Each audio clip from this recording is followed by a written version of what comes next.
Hariom classes Narsinghpur में आप सभी का स्वागत है। आज आपके समक्ष जैव प्रक्रम के अगले टॉपिक श्वसन को लेकर के प्रस्तुत हैं। आज हम श्वसन के बारे में जानने का प्रयास करेंगे, जिसको इंग्लिश में रेस्पिरेशन कहते हैं। कि वास्तव में श्वसन होता क्या है, श्वसन की प्रक्रिया कैसे संपन्न होती है और यह श्वसन हमारे लिए क्यों आवश्यक है। सबसे पहले हम इस श्वसन को समझने के लिए एक व्यवहारिक ज्ञान की बात करते हैं। आज हम देखते हैं कि लगभग सभी घरों में जैविक ईंधन डीजल और पेट्रोल से चलने वाली गाड़ियां होती हैं। अगर जब भी हमारी गाड़ी में ईंधन नहीं होता है तो हम किसी भी पेट्रोल पंप से जा कर के उसमें डीजल या पेट्रोल डालते हैं। उसके बाद हमारी गाड़ी फिर आगे चलती है, क्योंकि उसमें जो जैव ईंधन होता है वह जलने का काम करता है, जिसकी वजह से हमको जो ऊर्जा प्राप्त होती है उस गाड़ी को हम गाड़ी को चलाते हैं।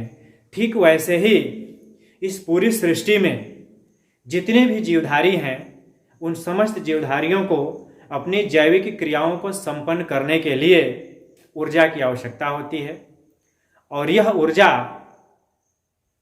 कहाँ उनको मिलती है, कैसे प्राप्त होती है? क्योंकि इन समस्त जीवधारियों की जो जीवित कोशिकाएं होती हैं, उन समस्त जीवित कोशिकाओं के अंदर ऊर्जा खपत होती रहती है। और यह ऊर्जा जो हम भोज्य पदार्थ ग्रहण करते हैं, जो इससे पहले एक टॉपिक आपको बताया गया था पाचन, उस पाचन तंत्र में और पाचन तंत्र के द्वारा जो पाचन प्रक्रिया संपन्न हुई, लास्ट में आपको बताया गया था कि जो भी हम भोजन ग्रहण करते हैं उस भोजन का एब्जॉर्प्शन होता है, अवशोषण होता है, और उसके बाद वो पचित जो भोज्य पदार्थ होता है वह विलेय अवस्था में आता है, घुलनशील अवस्था में होता है, जिससे हमारी कोशिकाएं उसको एब्जॉर्ब करती हैं और उन्हीं पोषक पदार्थ को अंत में जो आपका प्रोडक्ट बनता था जिसको हम ग्लूकोज कहते हैं। तो यहाँ मतलब वही है कि जो हमारा भोज्य पदार्थ है, मुख्य रूप से जिसको हम कार्बोहाइड्रेट और वसा की बात करेंगे, लेकिन उसका मुख्य घटक ग्लूकोज होता है, वह ग्लूकोज ही उन कोशिकाओं के द्वारा लिया जाता है, जिससे श्वसन में ऊर्जा हमको प्राप्त होती है। तो इस प्रक्रिया में प्रति क्षण जीवधारी वायुमंडल से ऑक्सीजन को ग्रहण करते हैं और उस ऑक्सीजन के माध्यम से उस भोज्य पदार्थ का ऑक्सीकरण होता है, और उस ऑक्सीकरण के माध्यम से कार्बन डाइऑक्साइड मुक्त होती है और ऊर्जा जो मुक्त होती है, ऊर्जा जो मिलती है, वह ऊर्जा एटीपी नामक उच्च अणुओं या उच्च बंध के द्वारा अणुओं में संचित की जाती है, जिससे हमारे शरीर की जैविक क्रियाएं संपन्न होती हैं। और वह जो कार्बन डाइऑक्साइड जो हमारे शरीर में बनता है उसको हमारे शरीर से बाहर निकाल दिया जाता है। इस पूरी प्रक्रिया को मिला करके हम कह सकते हैं कि यह पूरी प्रक्रिया श्वसन प्रक्रिया कहलाती है।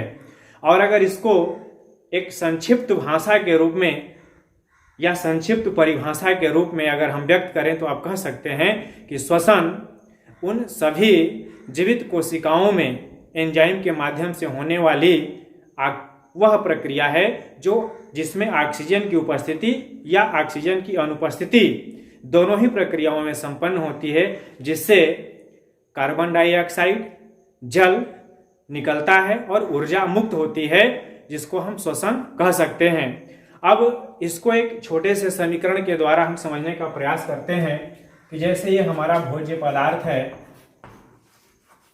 और यह भोज्य पदार्थ मुख्य रूप से मैं ग्लूकोज लिख रहा हूं, जो कार्बोहाइड्रेट का पार्ट है। यह कार्बोहाइड्रेट और वसा भी हो सकता है, लेकिन मुख्य रूप से ग्लूकोज ही आपको बताया गया है। और यह भोज्य पदार्थ यह ऑक्सीजन की उपस्थिति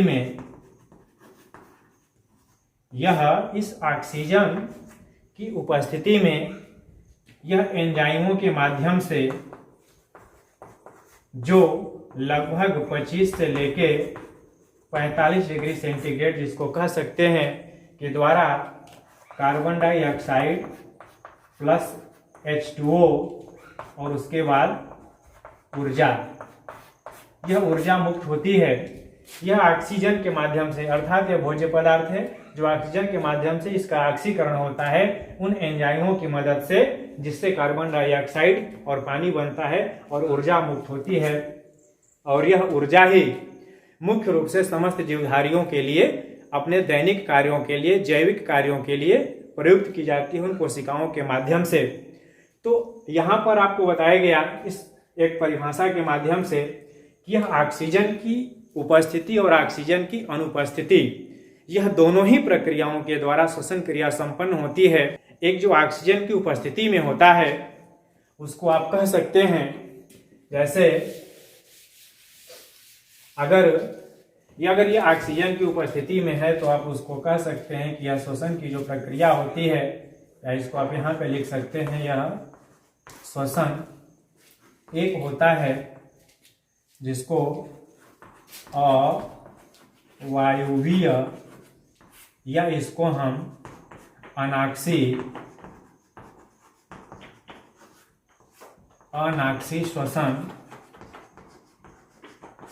और जो दूसरा होता है इसको वायवीय या आक्षी श्वसन,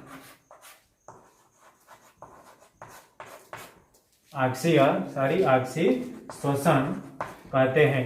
कहने का मतलब यह एनएरोबिक होता है जिसमें ऑक्सीजन की उपस्थिति नहीं आवश्यक है, और यहाँ पर जिसमें एरोबिक रेस्पिरेशन जिसको कहेंगे, जिसमें ऑक्सीजन की उपस्थिति आवश्यक है। तो अब यहाँ पर ये आपको पता चल गया कि कैसा श्वसन जो ऑक्सीजन अनाक्षी श्वसन यानी कि ऑक्सीजन की अनुपस्थिति में होता है, और दूसरा जो ऑक्सीजन की उपस्थिति में होता है। तो वास्तव में जो ऑक्सीजन की उपस्थिति में होने वाला श्वसन है यह किसके अंदर होता है? इसमें कुछ उदाहरण होते हैं जो कुछ निम्न कोटि के जीव होते हैं, जो कुछ निम्न कोटि के जीव जिसमें आपका परजीवी होगा, परजीवी के अलावा इसमें कुछ जीवाणु भी होंगे, अर्थात यह जीवाणुओं में भी होता है। उसके अलावा ईस्ट भी होता है जिसको खमीर कहते हैं। ये ऐसे कुछ जीव हैं जिनमें अगर ग्लूकोज की मैं बात करूं, जिस ग्लूकोज की चर्चा ऊपर हो रही है, तो इस ग्लूकोज का जिसमें पूर्ण रूप से विखंडन नहीं होता है, इस ग्लूकोज को पूर्ण रूप से यह जीव तोड़ नहीं देते हैं। तो ऐसे श्वसन को हम कह सकते हैं कि इस तरह का श्वसन अनाक्षी श्वसन कहलाता है। ठीक इसके विपरीत अगर जब यहाँ की हम बात करते हैं तो यह इसके अलावा जितने भी जो शेष जीव होते हैं इस पूरे सृष्टि में, इन जीवों के अलावा कुछ अन्य भी जीव इसमें आ सकते हैं। इन जीवों के अलावा कुछ ऐसे भी जीव होते हैं जिनके अंदर उसके अलावा जितने जीव हैं, अगर मैं मनुष्य की बात करूं, मनुष्य है, बंदर है, भेड़ है, बकरी है, जो भी है समस्त लोग, इनके अंदर जो ऑक्सीजन की उपस्थिति में ये पूर्ण रूप से ग्लूकोज का यह विखंडन करते हैं। यह ग्लूकोज का विखंडन होता है और जिसके माध्यम लास्ट में कार्बन डाइऑक्साइड और जल और लास्ट में ऊर्जा मुक्त होती है। तो इसको अलग अलग एक रिएक्शन के माध्यम से भी हमें अभिक्रिया लेकर के आपको बताने का प्रयास करेंगे कि वास्तव में इनमें क्या फर्क होता है। तो यहाँ तक क्लियर हो गई बात कि ऑक्सी और अनाक्षी श्वसन में क्या अंतर होता है, यह मुख्य रूप से किन जीवों के अंदर पाया जाता है। अब उसके बाद मैं इनका एग्जाम्पल अभिक्रिया के माध्यम से लिखता हूं। जैसे एक अभिक्रिया यहाँ पर है, यह है आपका C6H12O6 प्लस 6O2, और यहाँ आप अनाक्षी श्वसन जिसमें ऑक्सीजन की उपस्थिति आवश्यक नहीं है। जैसे ही इसमें क्या होता है तो इथेनॉल बनता है 2C2H5OH, और उसके बाद 6CO2, और इसमें कुछ ऊर्जा मुक्त होती है। और इस ऊर्जा की बात करें तो लगभग यह 27 किलो कैलोरी, जिसको आप 2 ATP कह सकते हैं, या इतना इसमें यह मुक्त होता है। लेकिन इसके अलावा जब अगर हम ऑक्सी श्वसन की बात करते हैं तो उस ऑक्सी श्वसन में C6H12O6 प्लस 6O2, यह जो प्रक्रिया होती है, यह प्रक्रिया एंजाइमों के माध्यम से होती है, जिसका तापमान लगभग 25 से लेकर के 45 डिग्री सेंटीग्रेड होता है। और यहाँ पर यह बताया गया है कि यह पूर्ण रूप से 6CO2 प्लस 6H2O और ये ऊर्जा मुक्त होती है। और यह जो ऊर्जा मुक्त होती है यह आपका 273 किलो कैलोरी, जिसको लगभग 38 ATP एडिनोसिन ट्राइफॉस्फेट कहते हैं, इसके समतुल्य यह ऊर्जा होती है।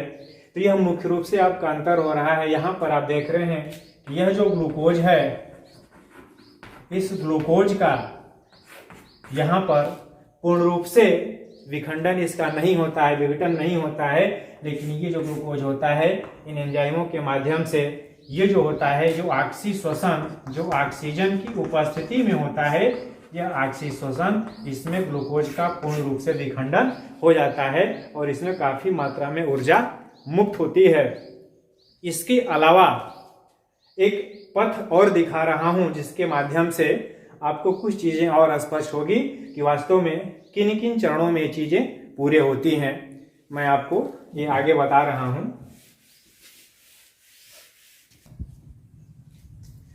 अब इसको इस डायग्राम के माध्यम से विभिन्न पथों द्वारा ग्लूकोज का विखंडन, जैसा इसे पहले आपको बताया गया, उसी को एक आरेख चित्र के रूप में दिखाया गया है कि यह ग्लूकोज है।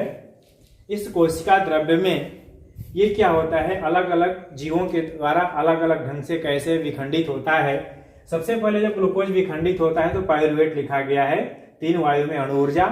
उसके बाद यह क्या होता है, यह पाइरुवेट यहाँ लिखा गया ईस्ट, यानी खमीर में ऑक्सीजन की अनुपस्थिति, यहाँ पर ऑक्सीजन का अभाव है, यानी ऑक्सीजन नहीं है यहाँ पे, बगैर ऑक्सीजन का यह इथेनॉल प्लस कार्बन डाइऑक्साइड ऊर्जा, जिसमें 2 कार्बन के रूप में जो कि इथेनॉल 2C2H5 होता है। तो कहने का मतलब यह हो गया कि अभी जिसे आपको बताया गया था, यह ईस्ट के द्वारा ऑक्सीजन की अनुपस्थिति में इस कंडीशन में विखंडित होता है।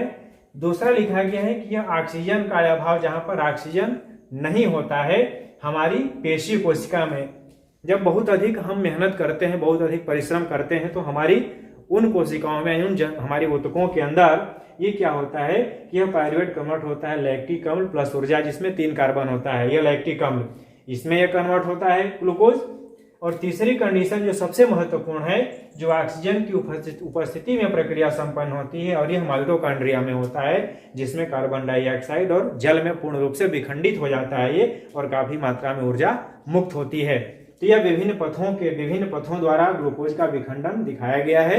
उसके बाद अब हम चर्चा करते हैं अब कुछ मेन टॉपिक के ऊपर कि वास्तव में इस पूरी सृष्टि में कुछ ऐसे भी जीव हैं जो किस तरीके से ऑक्सीजन को ग्रहण करते हैं। आगे एक्सप्लेन करने से पहले यदि आप इस चैनल पे प्लीज़ पहली बार आए हैं तो आप इसको सब्सक्राइब कीजिए। यदि ये वीडियो आपको अच्छा लगता है तो इसको लाइक कीजिए, अपने दोस्तों में शेयर कीजिए और कमेंट बॉक्स में अपना सुझाव अवश्य लिखिए। अब हम कुछ पॉइंट्स देखते हैं। जैसे यहाँ पे लिखा गया जंतुओं में श्वसनांग, रिस्पायरेटरी ऑर्गन्स इन एनिमल्स, कुछ ऐसे अंग होते हैं जिनके माध्यम से वो श्वसन में ऑक्सीजन ग्रहण करते हैं। तो कौन कौन से अंग हैं, जैसे कि एग्जाम्पल यहाँ पे लिखा गया है कोशिका झिल्ली का, प्लाज्मा मेम्ब्रेन। इसके अंतर्गत जो सबसे निम्न कोटि का जीव है जिसको आप अमीबा कहते हैं, यह जो अमीबा है, जो प्रथम जो प्रोटोजोन्स है, यह अमीबा है। या उसके अलावा पोरीफेरा का स्पंज, ये ऐसे 2 जीव होते हैं जो प्लाज्मा मेम्ब्रेन, इसको सेल मेम्ब्रेन कहेंगे, सेल मेम्ब्रेन के द्वारा, कोशिका झिल्ली के द्वारा ये ऑक्सीजन ग्रहण करते हैं। दूसरा है त्वचा। त्वचा के माध्यम से कुछ एनिलिडा संघ के जीव होते हैं, जिसमें एक पाइला भी है, एक अलग से ये पाइला जो जीव होता है, इसके अंतर श्वसन की जो क्रिया होती है उस त्वचा के माध्यम से होती है। उसके अलावा गिल्स, क्लोम, ये पानी में पाए जाने वाले जीव हैं, कुछ जमीन पे भी रहते हैं, लेकिन इसका सबसे प्रमुख और मुख्य उदाहरण जिसको हम कह सकते हैं मछलियां, जो पानी के अंदर पाई जाती हैं, जिनमें गिल्स या गलफड़े होते हैं, जिनके माध्यम से वो ऑक्सीजन ग्रहण करती हैं। या मेढक का जो भेक शिशु होता है, जो उसका बच्चा होता है, वो पानी में होता है, वह भी इसके द्वारा गिल्स के माध्यम से श्वसन करता है। उसके बाद अगला पॉइंट है श्वास नलिका, जिसको ट्रैकिया कहते हैं, और इसका सबसे बढ़िया एग्जाम्पल है तेलचट्टा, जो अक्सर ये कंपटीशन में, बोर्ड के एग्जाम में इसके बारे में पूछा जाता है।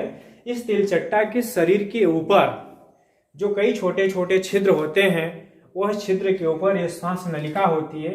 यह क्या होता है कि सीधे वायुमंडल से ऑक्सीजन को ग्रहण करते हैं और यह तरल उस तरल के अंदर जाकर के ऑक्सीजन मिल जाती है, सीधे ये ऑक्सीजन को ग्रहण करते हैं उस छिद्र के माध्यम से। श्वास नलिका तिलचट्टा के अंदर ऊपर छिद्र के रूप में पाई जाती है।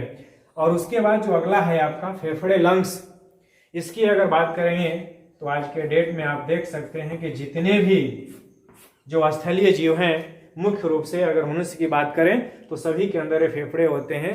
यह फेफड़े के द्वारा ऑक्सीजन को ग्रहण करते हैं। लेकिन यह तो रह गई बात जंतुओं में श्वसनांग के।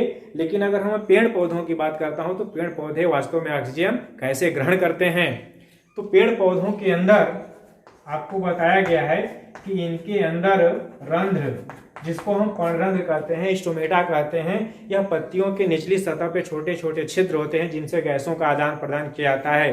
प्रकाश संश्लेषण के लिए कार्बन डाइऑक्साइड या जो ऑक्सीजन मुक्त होती है तो इस छिद्र के माध्यम से होती है। सीधे वो विसरण प्रक्रिया के द्वारा वायुमंडल से उस ऑक्सीजन को ग्रहण करते हैं और श्वसन क्रिया को संपन्न करते हैं।